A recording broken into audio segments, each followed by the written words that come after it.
This is Stan, Marketing Manager at Aussizz Group, NSW. Welcome to Aussizz Talkshow. Today we have with us an experienced migration agent, an amazing leader, an amazing boss, and of course, an amazing industry insider. I'd like you to introduce Mr. Vaibhav Patel. Hi Vaibhav, welcome to the show. Thank you very much, Stan. It took a while for us to get you on the show. You've been quite busy. Yes, it's been busy with recent changes in the immigration process and especially the announcement from the department. So it's keeping us busy. Oh, that's great to know.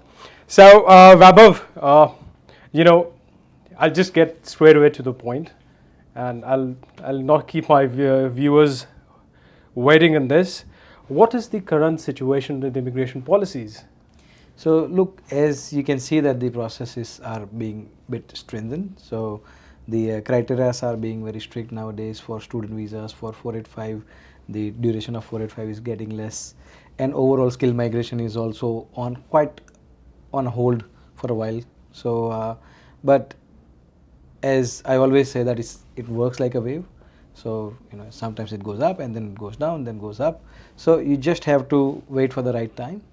But there are a lot you can still do. It's not like it's completely stopped. There is a lot the applicants can do. Just you have to have the right probably path, and you should right now. What I'm recommending everyone is to have plan A and plan B, so that one fails, you don't waste your time. You already have the second one running. Great, thank you for that. So Vaibhav, now I'll ask you specific visa questions. But before we move on to visa questions, how has this year been for you? This year, it's been very surprising, honestly. Like, if you see, the department has been announcing every single month there is a new announcement. So it's you have to keep up. You have to keep up with your knowledge as well. So yes, it's busy, and it's interesting how the department is thinking of changing a lot of things now. So as you can see, the student visas processes and policies have changed. 485 to student visa is also getting stricter. Then the department is also changing the way the 485 has been working so far. Then the department is also changing on skill visas. Now there is a news that they are going to change the point test for a skill visa, which is already in review, and we have already seen the review document as well. Then also the department is going to change this employer sponsorship visa subclass 482, and they are going to introduce a new visa. So yes, there are a lot of changes, and also the occupation list for a 482 and 186 and 494 might also change. My next question to you is, are you receiving any new invitations or applications with the specific new changes that have come into play? Do people come to you for guidance with the new policies that are come into play, and they say, okay, Vaibhav, this is what our case is, right? Earlier, we had these many points. Now, because of the new changes that have come to play, okay, I might score less than what I had thought of, or maybe my plans or my visa plans for the next 2 years have completely changed. Are you getting such applications, and what do you suggest in terms of? So yes, we get wide variety of situations. It's not, and every situation is unique in a way. Every client's case is different. So what we generally suggest is we look at your overall case and then find an appropriate solution that is not only economically right for you, also is practical for you. Sometimes, let's say people say, hey, I met this so and so person, they told me to do this. Like, I'll just give an example. I met one of the client recently. He runs the business here in landscaping, right? And he has been running that business for 2 years or more. Oh, right. Now somebody told him that yes, go and study in Tasmania, or go and study teaching in Victoria. And I was like, yes, look, the solutions are not bad. I'm not saying this solution is not right solution.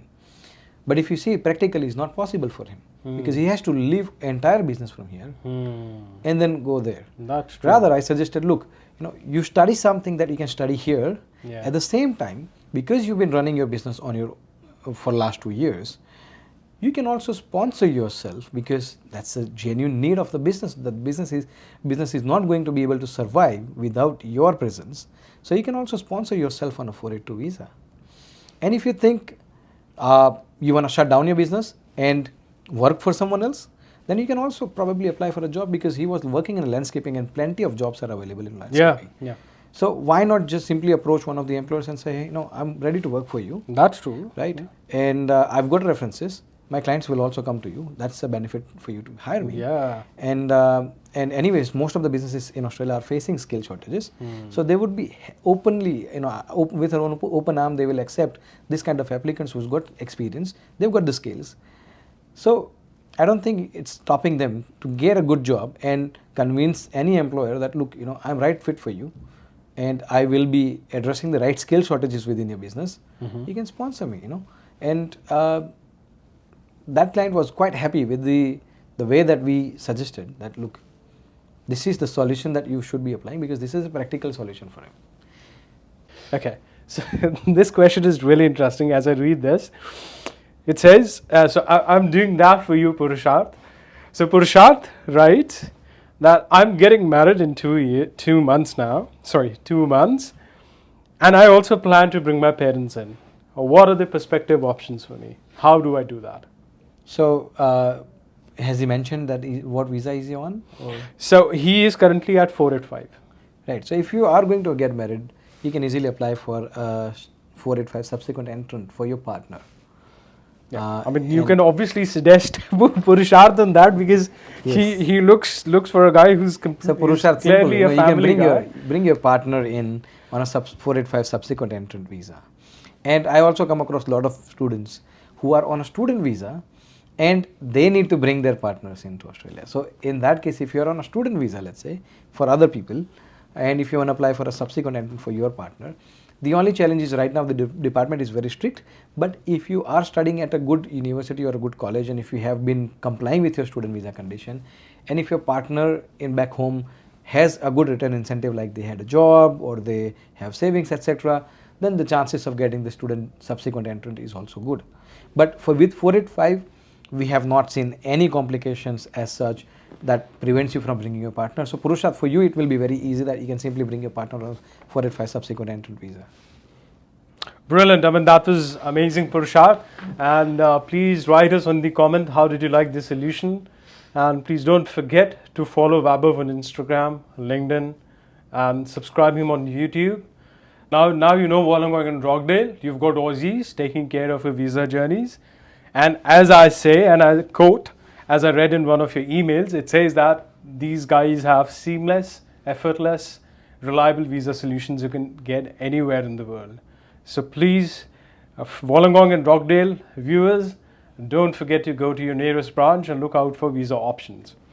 Okay, Vaibhav, my next question is a bit generic and is more related, is more personal to you. So you've been in the industry for a while now. Please correct me if I'm wrong, but it's approximately more than 15 years now? Yeah, approximately around 15 years. Perfect. From your understanding, you've seen a lot of ups and downs, a lot of migration policy changes happening now and then, and you yourself came as a student to Australia, and now you are helping people, migrate to Australia and help them with the visa options. How has the journey been for you? I'm sure it's not all rosy, it's all ups and downs, but I really want to understand and listen from your one and only Vaibhav Patel. Sure. So, look, I was just talking to my team in lunch, and then we were talking about, I think, taglines, and then I was like, by the migrant, for the migrant, of the migrant. Right? That's a really nice one, right. actually. And we are actually, in true sense, because all of our directors are migrants, and they've just had the exact same journey that every student goes through right now. So we know exactly what you feel. And myself, I came in 2008. That means that was the global recession period, and obviously finding a job in Australia was difficult. That must have been tough for you. Yes. So I've seen the toughest times in the, I think, global recession in 2008 was, I think, the highest one so far that I've seen in Australia. And not only me, as I said, all of our directors are from the similar background, in a way that they've had the same journey. So look, I believe that if somebody has not walked that journey themselves, they wouldn't really, yes, they would know migration law and everything. I'm not saying that the agents who have not gone through that process themselves doesn't really have the knowledge. But because I've gone through that process myself, I know exactly how they feel at what stage, what sort of, how you feel in your mind, stress that you go through, and the insecurities you might have, in uncertainties you might face during that time, that what's going to happen to me, right? Absolutely. So that takes a lot of energy out of you, and then you have to work hard. Like, you're single, like I was very 18 when I came to Australia. Oh, so and young. No one that I knew here, so it was a lot of challenges, so I think from that I've learned one thing is that, and I always tell my team during the training, that look, you don't know where the person comes from. Yeah. Could be from any country. What's their financial backgrounds? What's their dreams? What sort of struggles they've done to reach there? So what I believe is, like, our honest is not just doing the job for them, but also making sure that we do the right job most economic way. Yes, we do charge our services for it, but then we ensure that we help them in the right way, right? So the reason is because we don't want, if you're working in this industry, the first thing you need to understand is you really need to have the sympathy for your clients and empathy for your clients, because if you can't connect with them, then That's true. I don't think you can deliver the right solutions for your clients. Now, you need to put yourself in their shoes and then think of the solution. As I said, that's why I always think whether this solution that I'm proposing to my client, is that practical? If I was there, can I do it? Yeah. So if I can, then yes, I will tell them, look, Absolutely. I think I would have done it. So that's why I'm saying that you should do this. See, I mean, that's what makes the element of a man, right? Because you've yourself walked through that journey. You understand how a migrant feels when he comes in Australia, or maybe any foreign land, be it, right? And how tough is it to find jobs? How tough is it to go through the visa process when you're not certain of the policies, and there's a lot of changes to the policies that are coming around. And I'm glad, for your information, viewers, I got my visa processed through Aussizz, so I'm glad it happened that way. But I completely agree with you on that point. Connecting with migrants, I think is from my standpoint, it's one of your core strengths, because you understand the journey, because you've already walked through that. Yes. And look, I'll just give an example. So there was a client recently, I was speaking to her, and she was feeling very, like, I could see from her face that she's very stressed. Oh. And I couldn't stop from myself telling her that, look, don't worry, we are with you, and you don't have to stress this much, and the things will go right. Believe me, believe the journey, just you need to do your part, let me do my part, and hopefully the things will work, because obviously she was very stressed about the process. And just 2 days ago, we've got a positive outcome that she was expecting. That's nice. Yes. Congratulations on Thank that, you. Vaibhav. That's so good. So I believe, as I said, you really need to understand what they're feeling. And if you can understand that, then you will take that responsibility, ensuring that, look, really, I really need to get this thing done, and make sure that I do my part very well, maybe beyond my limits, and ensure that I do that well. Absolutely, and I'm glad you could be with us on this podcast, wherein viewers, you'll frequently find Vaibhav in our podcasts for the next podcasts as well. And please stay tuned to our podcast. If you have any queries regarding your visa processes, visa options, I'll share the link down in the description, and you can just go book an appointment. And by the way, I hear you're running free appointments. Yes, we have just recently started that, because before we were charging $160 for a consultation. Oh. And not every appointment is free, but the first visit is free.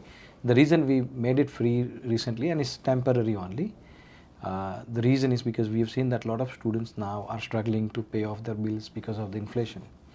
So we thought we we have the responsibility as well to at least give them one free consultation for the time being until the things gets better.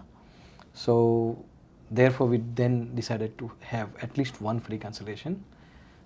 Yes, I myself don't take free consultations as of now, because not because I don't want to take the free consultation, it's just I don't have time for it, but my team is trained very well. All my migration agents are trained every week by myself personally. So I make sure that their knowledge is up to date with me, and we are offering all migration agents consultations for free as of now. If you're coming for first time in Aussizz, you'll get it for free. Obviously, for the second time onwards, you'll have to pay, but the first one is always free. All right, viewers, you heard it from the man himself. Free consultations, what more do you need? I had to pay some money.